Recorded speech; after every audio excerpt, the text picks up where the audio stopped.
I'm Jared Terrace. And today we'll be talking to you about sex trafficking. In 2008, people from all over the country migrated to Weston, North Dakota to the Bakken. And by 2010, Williston, North Dakota's population went from 15,000 people to 70,000 people, according to an online article published by CNN in 2015. Believe it or not, citizens in this city, in this state, and at this university have been victims of sex trafficking or will become a victim of sex trafficking. As Students Against Sex Trafficking, we have done extensive research on this topic to present our arguments to you today. Individuals should take an active role in combating sex trafficking in North Dakota. Today we'll be talking to you about the cause of sex trafficking here, the effect it has had on the area, and the possible solutions we can take to end sex trafficking. To provide solutions, first we must understand the problem. First we will look at what caused sex trafficking in the Bakken. The peak of the oil boom in 2010 had brought thousands of people into the Bakken virtually overnight. With the potential to make a hefty living for their families, men picked up their lives and moved to the Bakken to accomplish the American dream. Other people also saw potential in the Bakken to make money. Pimps or traffickers are part of a $32 billion industry, according to DoSomething.org 2015. Pimps saw potential in the Bakken because of the influx of male workers.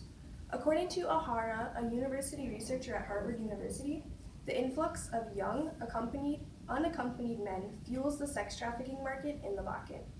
Now that you know the cause of sex trafficking in the Bakken, Jared will tell you about the effects it has had on the area. Thank you, Alyssa. Two of the main effects that the oil boom has had in the Bakken oil region in North Dakota is the large influx of single men now flush with money, the low social interaction that they could have with women, and this led to the increase in sex trafficking. In order to work in the oil field, you did not need any experience, not even a high school diploma, and you could earn over $90,000 a year. Now, these guys did not need to look very hard to find the opportunity to pay for sex. Women would go around in bars and proposition men to have sex for money. Now, there is still street walking prostitutes, but the trend has started to go more towards the internet with the help of sites like Backpage.com. Not only is sex trafficking a large problem in the oil region, also drug use. So in June 2016 Marie Claire article, an 18-year-old woman tells a story of how her boyfriend lost his job in the oil field because of drug use, and then became her first pimp, keeping her high all the time. And women and teens have even been sold by their boyfriends to pimps because they lost their jobs for drug use. Now, the reason that sex trafficking is running so rampant is because it's very profitable and it's difficult to stop. Women and pimps, they tend to go to this lifestyle because they enjoy the constant flow of money. Women often won't leave the life because their pimps keep them high all the time and provide them with anything that they could really want in the best of situations.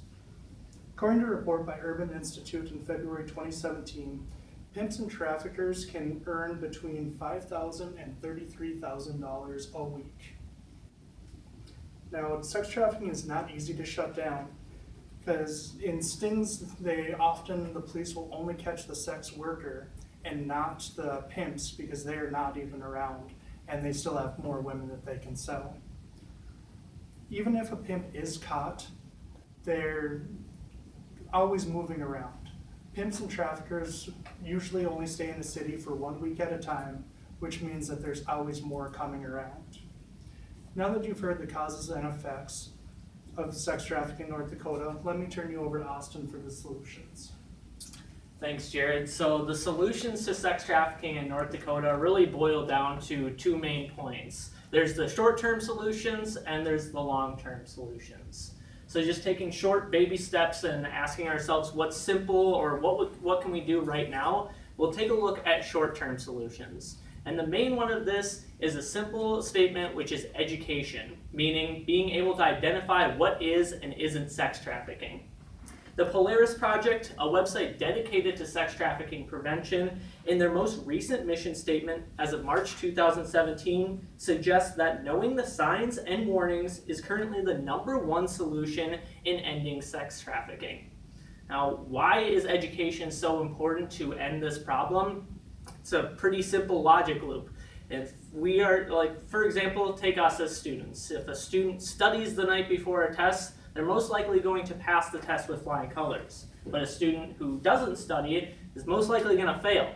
In the same sense as us, when we experience something that might be considered sex trafficking, if you have the education and knowledge of what to do and how to report it, you're going to provide the best community service that you potentially can to ending that problem.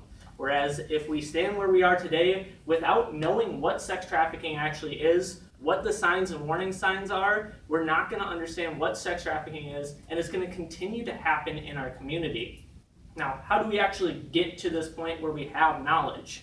There's a few options. The first is going to websites such as the Polaris Project and looking at their stats, statistics, and what to do if you think someone that you know or experience something in your area that might be considered sex trafficking. Another option is to join an organization that is dedicated to anti-sex trafficking. There's a few in the area and in North Dakota themselves. The two major ones are Unseen in Fargo and Fuse in Bismarck. So after you've educated yourself, potentially joined a group, there's other things you can do that are much more long-term. And if we take that giant leap, we can look at the main point being citizen to government interaction. What I mean by that is citizens encouraging their lawmakers to actually propose laws that have a lot harsher punishments towards sex trafficking in their state.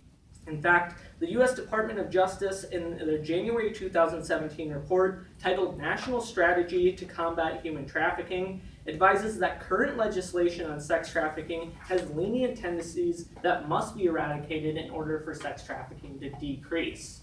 Again, just restating the point, is that if we want new laws in our state to combat sex trafficking, it begins on the citizen level. It begins with those organizations that we may be a part of, or our own individual thoughts, and the step of actually taking action and contacting our state representatives or state senators to encourage lawmaking in the future.